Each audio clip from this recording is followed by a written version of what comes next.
Muito bom dia, amados.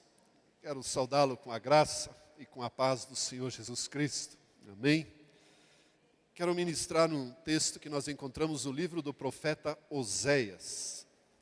O livro do profeta Oséias, no capítulo 6, por gentileza. Se você não encontrar na sua Bíblia, no seu aplicativo, acompanhe no telão, por gentileza. Oséias, capítulo 6, versículo 1. Diz assim: venham, voltemos para o Senhor. Ele nos despedaçou, mas nos trará cura. Ele nos feriu, mas sarará nossas feridas. Depois de 2 dias, Ele nos dará vida novamente. E ao 3º dia nos restaurará, para que vivamos em sua presença. Conheçamos o Senhor, esforcemo-nos por conhecê-lo. Numa outra versão, conheçamos e prossigamos em conhecer ao Senhor. Tão certo como nasce o sol, Ele aparecerá. Virá para nós como as chuvas de inverno, como as chuvas de primavera que regam a terra. Que posso fazer com você, Efraim? Que posso fazer com você, Judá? Seu amor é como a neblina da manhã, como o primeiro orvalho que logo evapora. Por isso eu os despedacei, por meio dos meus profetas, eu os matei com as palavras da minha boca. Os meus juízos reluziram como relâmpagos sobre vocês, pois desejo misericórdia e não sacrifícios, conhecimento de Deus em vez de holocaustos. Até aqui a palavra do nosso Deus. Eu quero expor um assunto esta manhã a respeito do conhecimento de Deus. Eu creio que esse texto é bem propício para aquilo que nós queremos conversar. O profeta Oséias vivia em tempos muito difíceis, depois da divisão da nação de Israel em 2 países, o reino do norte e o reino do sul. O reino do norte se perdeu completamente na sua idolatria. E Deus, apesar desta idolatria, jamais desistiu deste povo. E enviava, como enviou Oséias, para trazer uma mensagem para que eles pudessem voltar à realidade e buscar novamente a Deus com intensidade. E o profeta Oséias vivia ele mesmo um grande drama na sua vida como profeta de Deus. Imagine que ele foi orientado pelo próprio Deus a buscar uma esposa, uma mulher de prostituições, para se casar com ela e ter filhos com ela. Nós não sabemos muito bem se a mulher com quem ele se casou já era uma prostituta ou a mulher com quem ele se casou se tornou uma prostituta. O fato é que o casamento de Oséias revelava, demonstrava o estado espiritual da nação de Israel, a quem Deus tanto amava. E nesse contexto todo, veio uma mensagem como esta e um conselho do profeta: vinde, tornemos para o Senhor, porque Ele nos despedaçou, porque Ele nos trouxe uma crise e nos sarará e ligará a ferida. E o conselho do profeta é esse: conheçamos e prossigamos em conhecer. Conheçamos e esforcemo-nos para conhecer ao nosso Deus. Então, o texto nos mostra aqui que Deus prefere o conhecimento dele, sobre ele, da parte dele, do que holocaustos. Prefere misericórdia, no versículo 6, misericórdia e não sacrifícios. Se nós atualizássemos esse texto, nós poderíamos dizer que Deus prefere a reciprocidade do relacionamento, uma experiência pessoal com ele, prefere o próprio culto pessoal, prefere o conhecimento de Deus, o relacionamento pessoal, a um culto público. Naqueles dias, sacrifícios e holocaustos eram oferecidos como forma do povo cultuar e adorar a Deus. E Deus diz: eu prefiro misericórdia, que nesse caso, nesse contexto, é a reciprocidade do relacionamento e o conhecimento de Deus mais do que holocaustos. Isso me desafia a buscar e conhecer mais de Deus. Nos últimos 2 cultos nós temos sido ministrados a respeito de ir mais fundo. O Gabriel nos falou para buscarmos águas mais profundas. Semana passada o Juliano nos desafiou a buscar mais intimidade com o nosso Deus, pela sua presença. E esse texto igualmente nos exorta a buscar mais o conhecimento de Deus. Eu creio que todos nós, de alguma forma, fazemos Deus saber todas as nossas necessidades. Eu creio que não há nenhum problema, nenhuma situação, nenhuma necessidade, nenhum desejo que Deus não conheça e que nós já não tenhamos falado com Ele. É verdade? Você concorda com isso? Agora, o desafio é conhecer o Deus que é capaz de resolver estas situações. E muitas vezes nós não o conhecemos ou não o experimentamos de tal maneira. E muitas vezes até oramos e pedimos de maneira errada, por não conhecermos aquilo que Deus pensa a nosso respeito. O Salmo 139 nos mostra, ou nos descreve, que eu e você fomos assombrosamente, maravilhosamente formados, tecidos entre tecidos no ventre da nossa mãe. Isso quer dizer que Deus conhece cada célula do nosso corpo. Cada detalhe, por mais assombroso que possa parecer. Mas Ele conhece cada detalhe das nossas vidas. E Deus deseja que nós o conheçamos desta forma. Eu tenho comigo que se nós o conhecêssemos como Deus deseja, nós não faríamos certas orações, não pediríamos muitas coisas, não nos lamentaríamos tanto diante do nosso Deus. Portanto, eu e você somos exortados a conhecer e prosseguir em conhecer, esforçarmos-nos para conhecermos mais ao nosso Deus.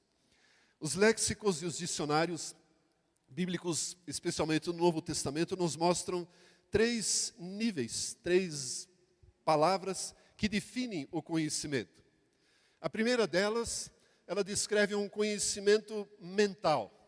Ou seja, nós podemos conhecer pessoas de vista, talvez lermos biografias sobre eles, mas não conhecemos pessoalmente, não fomos apresentados a ela pessoalmente.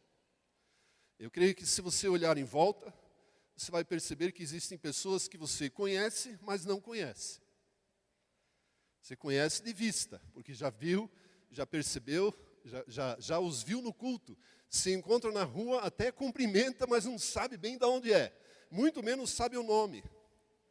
E aí os cristãos têm uma escapatória, né? Ô, meu irmão, como vai? Chama todo mundo de irmão. Porque aí não corre o risco de errar. Agora, dá uma olhada à sua volta aí, dá uma olhada. As pessoas que estão à sua volta. Veja as pessoas que estão à sua volta.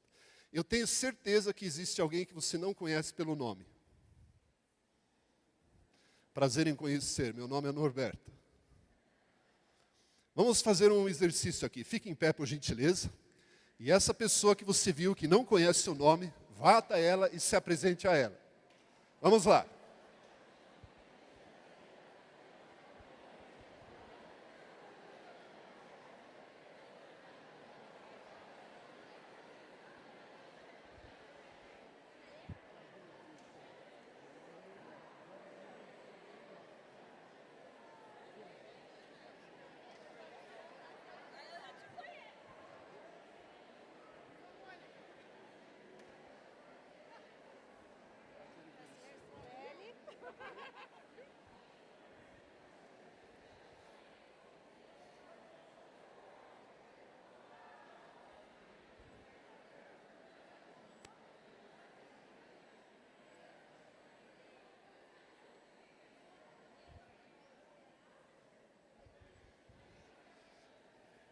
Pronto. Já vai melhorar o nosso ambiente nos próximos cultos. Nas próximas vezes você já poderá se dirigir a essa pessoa e lembrar o nome dela. Mas isto ainda não descreve o conhecimento. Esse primeiro nível de conhecimento, ele é muito raso. Ele apenas faz com que nós conheçamos o nome e talvez algumas características dessa pessoa. O que ela faz, onde ela mora. Mas ainda não é o que nós queremos. Existe um segundo nível que avança um pouquinho mais, que já faz com que possamos participar da vida de determinadas pessoas. Esse nível já é parcial. São, por exemplo, os colegas do nosso grupo de comunhão, ou os amigos do grupo de comunhão. Nós já conhecemos um pouco mais sobre a vida destes. Sim ou não? Já sabe que quando aquela pessoa começa a falar, ela vai expor aquele mesmo pedido de oração. Aquela mesma situação. Sim ou não? Esse é um conhecimento parcial, mas ainda não é total. Existe uma terceira palavra, que essa é onde nós queremos chegar, que é o conhecimento absoluto, baseado numa experiência pessoal. Na verdade, a palavra era tão forte que no vocabulário judaico, emprestada do grego, descreve um relacionamento sexual entre duas pessoas, ou seja, o nível máximo de intimidade que pode haver entre elas. O Senhor Jesus fez uma oração em João capítulo 17, versículo 3, por favor, João 17, 3. O Senhor Jesus, quando orava, é a sua última oração pelos seus discípulos, e ele disse o seguinte: a vida eterna é esta, ou essa é a vida eterna, que te conheçam, o único Deus verdadeiro, e a Jesus Cristo a quem enviaste. Deus, através de Jesus Cristo, descreve o que é a vida eterna. A vida eterna é esta: conhecer a Deus, e conhecer baseado numa experiência pessoal, e o Filho a quem enviaste. O Senhor Jesus, quando estava fazendo um retiro com os seus discípulos, perguntou a eles: o que o povo está dizendo que eu sou? E aí eles responderam: Jeremias, um dos profetas, ou João Batista que veio entre os mortos, o isso e aquilo. E vocês, o que vocês veem em mim? E Pedro, levantando a mão, talvez representasse todos os discípulos ali, disse: tu és o Cristo, o Filho do Deus vivo. Nós sabemos quem você é. Nós já experimentamos a vida contigo. Ou seja, eu e você precisamos alcançar este nível de relacionamento. Ter uma revelação da pessoa de Cristo. Quem Jesus Cristo é. Conhecer aquilo que eu e você somos em Cristo a respeito da nova criação. Conhecer os fundamentos da vida cristã que norteiam o nosso relacionamento com Deus. Ousadamente, eu comecei a montar um quadro já há algum tempo atrás, sobre algumas características dos 3 níveis de relacionamento entre pessoas e com o próprio Deus que nós conversamos aqui. Eu creio que o nível 1 equivale a ser uma criança. Uma criança no nosso meio, a partir de certa idade, ela simplesmente pede tudo o que ela quer. Aliás, desde bebê. O choro indica que ela tem alguma necessidade. Ela é uma criança, um bebê nunca vai chorar e dizer obrigado, mamãe e papai. Ela sempre está chorando e está pedindo algo. Então, nós podemos dizer que este é o relacionamento no nível 1. Nós conhecemos Deus, ou nós não. Pessoas conhecem Deus, mas só o usam e só se relacionam com Ele para fazer pedidos. Não sabem o quanto Ele é capaz de responder e nem sabem se aqueles pedidos estão de acordo com o próprio Deus. O nível 2 descreve nós podemos dizer, um adolescente que conhece quem é Deus, continua fazendo os seus pedidos e exige uma resposta. Deus, eu declaro, eu determino. O nível 3 é aquele que conhece Deus, descreve uma pessoa adulta, e já vê o Deus, provedor de todas as coisas, como um pai, que tem um cuidado natural com o seu filho, sem que o próprio filho peça alguma coisa. O cuidado absoluto. O nível 1, que é a criança, pensa muito em si mesmo. O nível 2, o adolescente considera-se muitas vezes injustiçado por aquilo que Deus fez ou não fez, ou deixou de fazer. O nível 3 vive para agradar a Deus. Uma pessoa adulta vive para agradar a Deus, e não para pedir algo a Deus. O nível 1, a criança, ela satisfaz-se com a bênção. Sequer conhece que tem uma herança a ser usufruída. O nível 2, conhece a herança, mas não quer. Não quer se comprometer de tal maneira a buscar e alcançar esta herança. E o nível 3, pessoa adulta, busca a herança. Consequentemente, a criança não frutifica, não produz frutos. E o número 2, ou o nível 2, também não frutifica. É uma árvore onde só se encontram folhas, igual aquela figueira que o Senhor Jesus encontrou e amaldiçoou, para que nunca mais frutificasse. E o nível 3, a pessoa adulta, já frutifica para o próprio reino de Deus. Uma criança ou um cristão no nível 1 tem um relacionamento esporádico. Quando a água já está chegando no pescoço, já não sabe mais o que fazer, aí começa a ler a Bíblia desesperadamente. começa a fazer orações de todo jeito, inclusive o Pai Nosso, que nunca usou. Não é? Tem alguém aqui? Não levanta. O nível 2 é um relacionamento bem intermitente. Ora vem, ora vai. É como um adolescente. Ora está bem, ora está mal. Ora está muito bem, ora não está. E o cristão, no nível 3, tem um relacionamento constante. No nível 3, a misericórdia, a reciprocidade do relacionamento já acontece com toda a frequência. O nível 3 experimenta a própria palavra de Deus. Sabe quem Deus é. Sabe do que Ele é capaz de fazer. E sabe do que não quer fazer. Porque conhece já a boa, perfeita e agradável vontade de Deus. A questão é, antes de nós dizermos glória a Deus, aleluia, em que nível nós estamos? Esse é o desafio que eu e você temos. Onde nós queremos estar? Como nós queremos nos relacionar com Deus? Onde nós queremos? Se nós nos satisfazemos apenas com a bênção, se nós queremos viver a vida cristã simplesmente participando dos cultos ou das atividades que a igreja oferece aqui e ali, participar dos eventos, Deus diz, eu prefiro um relacionamento recíproco, eu prefiro o conhecimento de Deus a isto. Deus tem uma preferência. Ele prefere nos ver relacionando-se com Ele intimamente do que nos ver nos cultos. Isso parece tão cruel, porque então nos reunimos? Para que como igreja, como corpo de Cristo, adorarmos a Deus. E não tem nada errado com isso e devemos participar. Aliás, a Bíblia diz que nós não podemos deixar de nos congregar.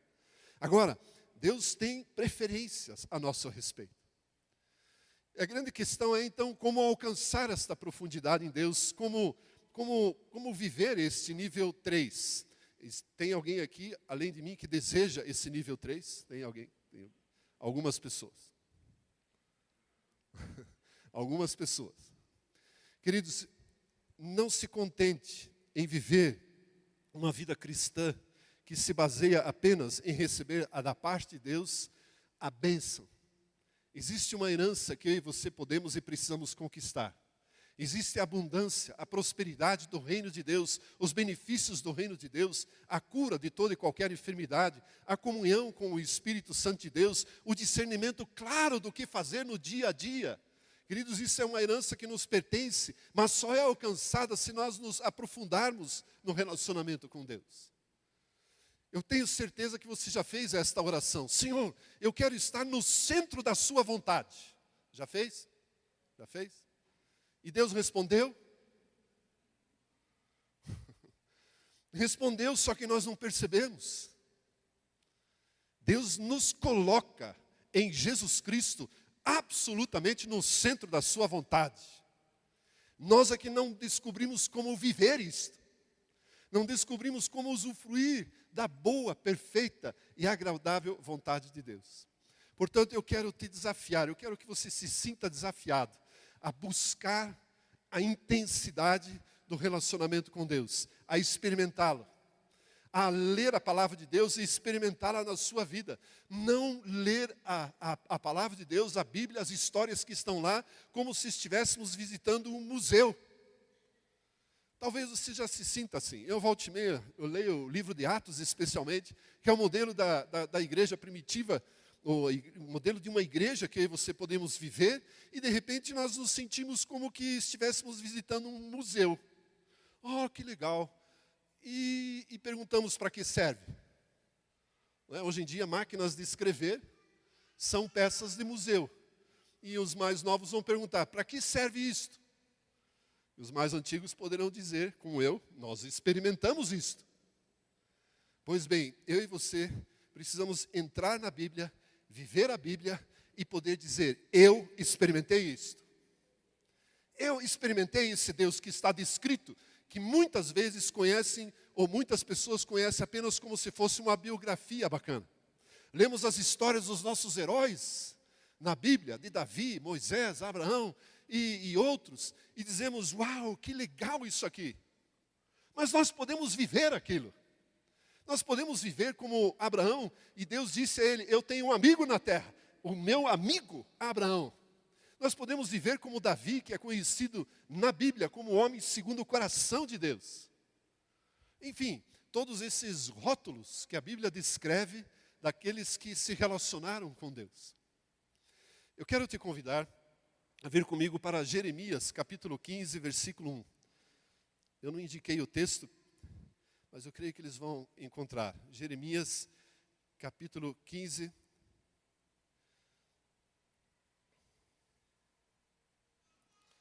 No versículo 1. Olha só. Então o Senhor me disse: ainda que Moisés e Samuel estivessem diante de mim, intercedendo por este povo, eu não lhes mostraria favor. Eu fico pensando Jeremias ao ouvir esta palavra de Deus. Vamos considerar um pouco. Jeremias foi, segundo o próprio livro nos mostra, chamado para a obra de Deus como profeta desde criança. E jamais evitou ou jamais fugiu da sua responsabilidade de pregar ao povo de Deus, de proclamar quem Deus era, de apontar os erros da nação para que estes pudessem se converter e se voltar ao Senhor. A sua própria vida também descreve um pouco como a nação estava vivendo. Jeremias, por exemplo, não pôde se casar. Jeremias foi obrigado, por Deus, a usar uma canga, um impedimento, algo que impede um livre caminhar. Enfim, várias características. Por outro lado, Jeremias talvez seja o homem de oração mais intensa que nós encontramos descrito na Bíblia. Orava intensamente, incessantemente, a ponto de Deus falar para ele: Jeremias, chega de orar, pare de orar. Acho que jamais nós vamos encontrar alguém a quem Deus disse: não ore mais, você orou demais. Nós sempre temos o pensamento de que precisamos orar mais. Pois bem, Jeremias é aquele descrito na Bíblia como que Deus disse: pare de orar por esse povo, eu não vou te ouvir.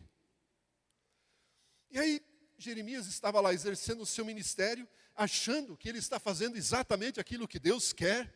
E aí, olha o que Deus fala para ele: ainda que Moisés e Samuel se pusessem diante de mim, o meu favor não estaria com esse povo.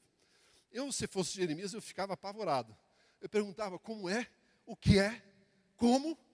Eu oro, faço a tua vontade, exerço exatamente o ministério que o Senhor me chamou, e o Senhor não está satisfeito comigo. Existem pessoas que alcançaram mais. Porque é essa impressão que o texto dá, não dá? Jeremias, é como se Deus estivesse falando assim: Jeremias, eu gosto do seu relacionamento comigo. Está tudo certo. Você ora, eu coloco palavras na sua boca, você proclama, mas tem uns piá aí que alcançaram mais. Tem 2 camaradas aqui, pelo menos, que foram mais longe do que você, Jeremias. E aí, de repente, eu e você podemos olhar para a biografia destes homens e pensar o que fez com que Deus falasse destes para Jeremias. A Ezequiel, ele ainda menciona Jó, Daniel, Jó,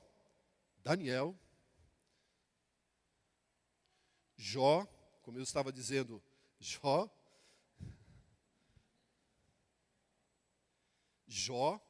Daniel e Noé. Ezequiel 14, depois a gente vê, 14. Mais 3 homens que Deus menciona também como se fossem diferentes de todos os demais. E o nosso desafio, de repente, é estudar, vasculhar a biografia destes homens na Bíblia e descobrir por que Deus os trata de uma maneira diferenciada. Por que eles alcançaram um nível ainda mais além do 3, parece-me. Porque eu coloco Jeremias no nível 3. Ele experimentava Deus, dizia e proclamava as palavras de Deus. Mas esses aqui ainda foram além. Eu quero com você nesta manhã olhar para a vida de Moisés. Se der tempo nós olhamos os outros também, mas especialmente Moisés, e aprender com ele como alcançar esse relacionamento de nível 3 do conhecimento de Deus. Você deseja isso? Senão nós paramos aqui. Você deseja isso? Muito bem. Então venha comigo para Êxodo capítulo 33. Êxodo 33. Eu me senti desafiado por esse texto de Jeremias. E pensei, Deus, eu vou descobrir o que esses homens fizeram. Por que eles foram tão especiais? Por que o Senhor fala de uma maneira diferente a eles? E a história, ou a biografia deles, é bastante extensa, especialmente Moisés e Samuel. Mas eu quero pensar aqui um momento na vida de Moisés que nos ensina muito, que nos ensina sobremaneira. Eu vou ler numa outra versão, você pode acompanhar na NVI. Não, deixa que eu leio aqui também para ficar igual. 33:1 diz o seguinte: Depois ordenou o Senhor a Moisés: saia deste lugar com o povo que você tirou do Egito e vá para a terra que eu prometi com juramento a Abraão, a Isaque e a Jacó, dizendo: eu a darei a seus descendentes. Mandarei à sua frente um anjo e expulsarei os cananeus, os amorreus, os hititas, os ferezeus, os heveus e os jebuseus. Vão para a terra onde manam leite e mel. Mas eu não irei com vocês, pois vocês são um povo obstinado, e eu poderia destruí-los no caminho. Quando o povo ouviu estas palavras terríveis, começou a chorar, e nenhum usou enfeite algum. Isto porque o Senhor ordenara que Moisés dissesse aos israelitas: vocês são um povo obstinado. Se eu fosse com vocês, ainda que por um só momento, eu os destruiria. Agora tirem os seus enfeites e eu decidirei o que fazer com vocês. Por isto, do monte Horebe em diante, os israelitas não usaram mais nenhum enfeite. Versículo 7. Moisés costumava montar uma tenda do lado de fora do acampamento. Ele a chamava tenda do encontro, ou tenda da congregação, ou ainda uma tenda para dispensar um tempo determinado. Versículo 8, sempre que Moisés ia até lá, todo o povo se levantava e ficava em pé à entrada de suas tendas, observando-o até que ele entrasse na tenda. Assim que Moisés entrava, a coluna de nuvem descia e ficava à entrada da tenda, enquanto o Senhor falava com Moisés. Quando o povo viu a coluna de nuvem parada à entrada da tenda, todos prestavam atenção, ou prestavam adoração em pé, cada qual na entrada da sua própria tenda. O Senhor falava com Moisés face a face, como quem fala com seu amigo. Depois Moisés voltava ao acampamento, mas Josué, filho de Num, que lhe servia como auxiliar, não se afastava da tenda. Versículo 12, disse Moisés ao Senhor: tu me ordenaste, conduza este povo, mas não me permites saber quem enviarás comigo. Disseste: eu o conheço, eu te conheço pelo nome, e vos tenho dado, e você tem me agradado. Se me vês com agrado, revela-me os teus propósitos, para que eu te conheça e continue sendo aceito por ti. Lembra-te de que esta nação é o teu povo. Respondeu o Senhor: eu mesmo acompanharei e lhe darei descanso. Eu te acompanharei e te darei descanso. Então Moisés declarou: se não fores conosco, não nos envies. Como se saberá que eu e o teu povo podemos contar com o teu favor, se não nos acompanhares? Que mais poderá distinguir a mim e o teu povo de todos os demais da face da terra? O Senhor disse a Moisés: farei o que me pede, porque tenho me agradado de você, e o conheço pelo nome. Então disse Moisés: peço-te que me mostres a tua glória. E Deus respondeu: diante de você farei passar toda a minha bondade, e diante de você proclamarei o meu nome, o Senhor. Terei misericórdia de quem eu quiser ter misericórdia, e terei compaixão de quem eu quiser ter compaixão. E acrescentou: você não poderá ver a minha face, porque ninguém poderá ver-me e continuar vivo. E prosseguiu o Senhor: há um lugar perto de mim, um lugar junto a mim, onde você ficará, em cima de uma rocha. Quando a minha glória passar, eu o colocarei numa fenda da rocha e o cobrirei com a minha mão, até que eu tenha acabado de passar. Então tirarei a minha mão e você verá as minhas costas, mas a minha face ninguém poderá ver. Um texto mais longo, mas para nós entendermos aqui. Então veja a situação. O povo tinha acabado de fazer um bezerro de ouro, sob a orientação do próprio Arão, e que representaria os deuses que os tiraram do Egito. O povo tinha acabado de sair do Egito. já tinham conhecido Deus, já tinham sido apresentados a Ele no monte, mas não o tinham ainda experimentado. Era um conhecimento mental. Viram Deus, disseram, prazer em conhecer Deus, e viraram as costas. Quando Moisés sumiu, desapareceu, aí eles fazem um pedido, como uma criança. Nós queremos um Deus que reflita, que mostre uma imagem que nos tirou do Deus que nos tirou do Egito. Esse Deus que só Moisés conhece face a face, não nos diz nada. Como que nós vamos saber se de fato Ele nos tirou da escravidão e está nos conduzindo para o lugar certo? O lugar de liberdade. E aí Deus olha para tudo isso e diz, azedou. Moisés, desce lá porque desandou a maionese. Desce lá porque o povo é obstinado, de dura serviço, com a nuca rígida, não quer se mover em minha direção. E já construiu o seu próprio Deus, não querem me conhecer. E a ira fez com que Moisés destruísse as pedras da lei que Deus havia escrito com o seu próprio dedo. E aí nós temos essa situação aqui então. Deus decide não ir mais com aquele povo. Deus decidiu, esse povo não me quer e eu também não quero andar com eles. Porque eles só pedem, mas na hora de eu querer algo, de exigir algo, de eles experimentarem um pouco mais, eles pulam fora. Nível 1. E aí Moisés armou a sua tenda da congregação. Foi ter um particular com o próprio Deus. E Deus se mostrava a ele. Agora imagine a cena, Moisés pegando uma tenda qualquer, uma lona qualquer, e indo para fora do acampamento, e todo mundo olhando. E dizendo, ele vai falar com Deus. E agora o bicho vai pegar. O nosso líder vai falar com Deus. E Moisés então armava a sua tenda e a nuvem da glória de Deus descia naquele lugar.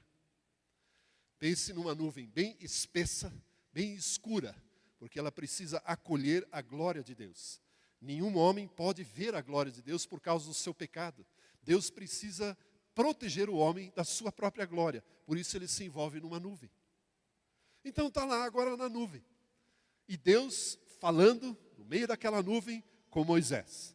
Pense naquela voz cavernosa, grave. Moisés. Moisés, é o seguinte, eu decidi uma coisa, eu não vou mais com esse povo aí não. Eu vou mandar um anjo adiante deles, e eles que se virem. E Moisés, no seu relacionamento, nível 3 com Deus, diz o seguinte, o Senhor me falou que o Senhor me conhece. Inclusive, no momento em que nós fomos apresentados um ao outro, eu tirei as sandálias dos pés, porque eu não queria que nada interferisse no meu relacionamento contigo. O Senhor me disse que a terra em que eu estava pisando era santa. Imediatamente, eu me desfiz de todo o impedimento para usufruir da santidade do Senhor. O Senhor me disse que o Senhor me conhece pelo nome. Como que agora o Senhor vai nos abandonar?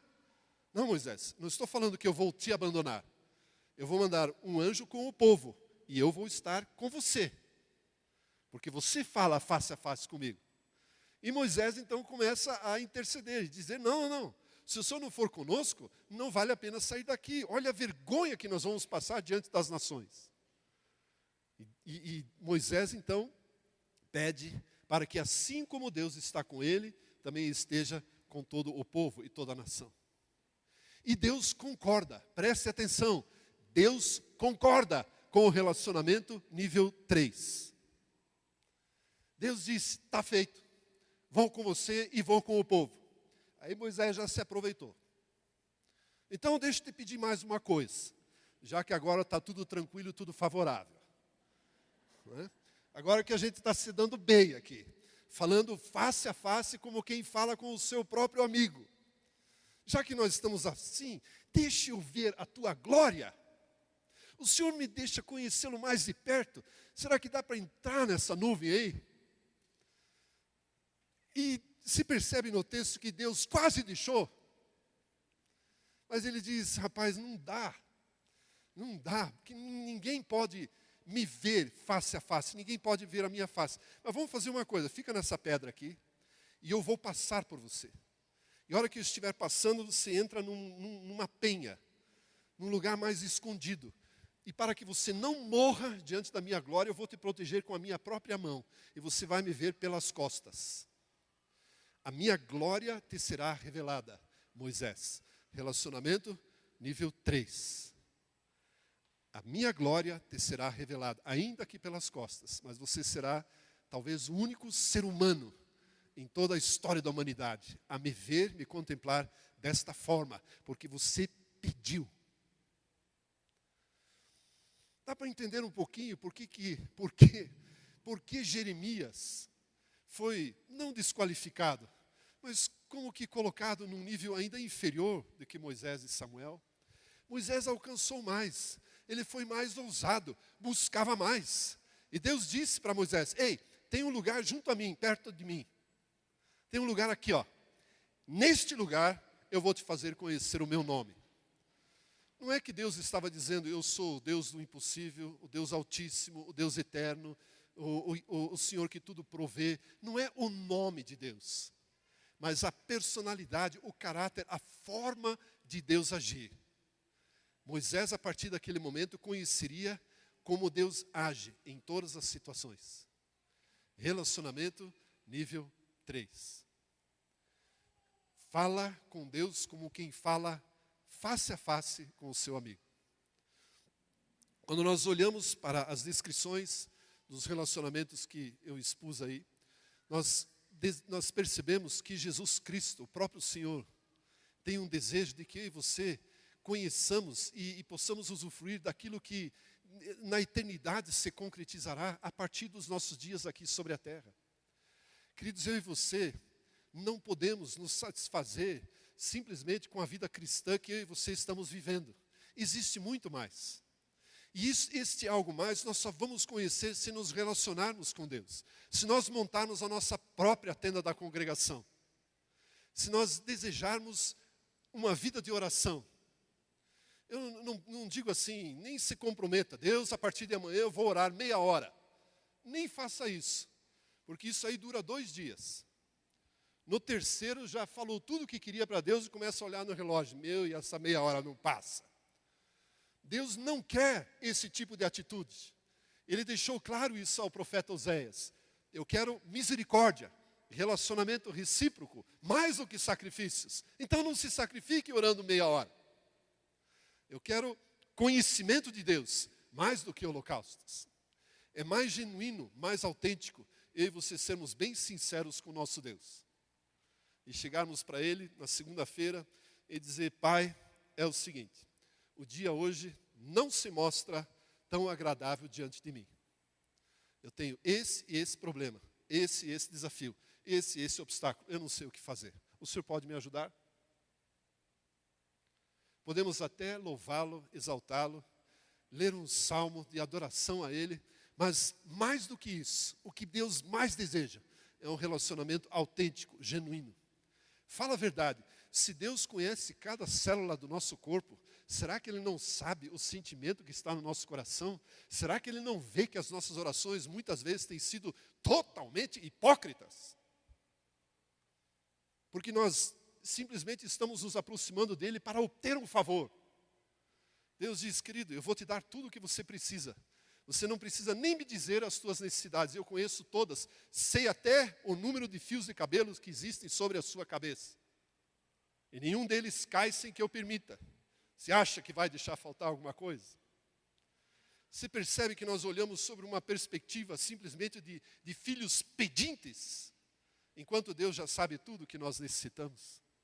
A profundidade, o esforço em conhecermos mais ao nosso Deus, como eu disse no início, nos fará mudar a nossa oração. E simplesmente vai ser como Ezequiel. Ezequiel foi desafiado por Deus. Ei, olha a situação do povo. Pede por esse povo. Ezequiel disse, é o seguinte, tu sabes. Faça uma oração. Como que eu vou pedir? Senhor, tu sabes. Tu sabes. O Senhor sabe o que está no meu coração. O Senhor sabe a angústia, sabe a aflição, sabe o desespero por resolver essa ou aquela situação. Deus, me ajude, me dá uma luz. É muito mais fácil, muito mais simples, eu e você sermos absolutamente autênticos. Por outro lado, Jesus ensina uma parábola. Quando ele, no Evangelho de Lucas, ensinou aos discípulos como devia orar e mostrou o Pai Nosso. E ele disse, eu vou contar uma história sobre o dever de orar sempre. Isso quer dizer que o nosso relacionamento nível 3 requer de nós uma vida de oração. E aí parece que é antagônico isso, né? Parece que é um paradoxo. Se Deus já sabe todas as nossas necessidades, por que nós temos que pedir e continuar pedindo? Para nós, dia a dia, declararmos a nossa total dependência e confiança em Deus. Para que nada daquilo que eu e você alcançarmos venha pelo nosso próprio esforço, e sim da parte de Deus. Jesus Cristo nos dá uma receita, uma promessa. Você sabe isso. Pedi e dar-se-vos-á. Busque e achareis. Batei e abrir-se-vos-á. Eu considero isso uma promessa. Então, se eu peço, eu vou ter. Se eu busco, eu vou achar. Se eu bato, a porta vai se abrir. Porque o meu Senhor Jesus prometeu. Agora, nós não podemos usar, queridos, e essa é a minha exortação em nome do Senhor Jesus, usar os textos bíblicos que nos prometem essas coisas sem manifestar, no mínimo, um desejo de ter um relacionamento mais próximo com o Pai Celestial. Sem, no mínimo, ler a palavra de Deus, sem conhecer o cenário da palavra de Deus, sem conhecer as profundidades, os segredos, os mistérios que estão revelados ali. Jesus disse aos discípulos, que somos eu e você, isso é extensivo a nós, a vós é dado conhecer os mistérios do reino. Ele deseja nos revelar. Agora, não pense que é numa primeira leitura que nós vamos ter uma super, hiper, mega revelação. O Espírito Santo quer investir tempo no relacionamento, no estudo da palavra de Deus. Gosto de dizer aos alunos que eu e você podemos e devemos nos tornar detetives bíblicos. Descobrir algumas coisas, descobrir as conexões, porque isso está aqui, isso está lá. Desta forma nós conheceremos Deus. Desta forma nós conheceremos que Deus é o nosso Pai. Desta forma nós descobriremos que Jesus Cristo, além de ser o nosso Salvador, Remidor, Resgatador, é também o nosso Senhor. Descobriremos que o Espírito Santo não é uma pessoa distante, ele é o nosso amigo, o Consolador que Jesus Cristo deixou no seu lugar. O Espírito Santo tem enorme alegria em nos revelar os mistérios da palavra de Deus, porque foi Ele quem ajudou a escrevê-la, foi Ele que inspirou aqueles homens a escrever. Por isso eu e você precisamos nos sentir desafiados pela palavra de Oséias. Conheçamos e esforcemo-nos em conhecer ao Senhor. Conheçamos e prossigamos em conhecer ao nosso Deus. Você recebe esta palavra?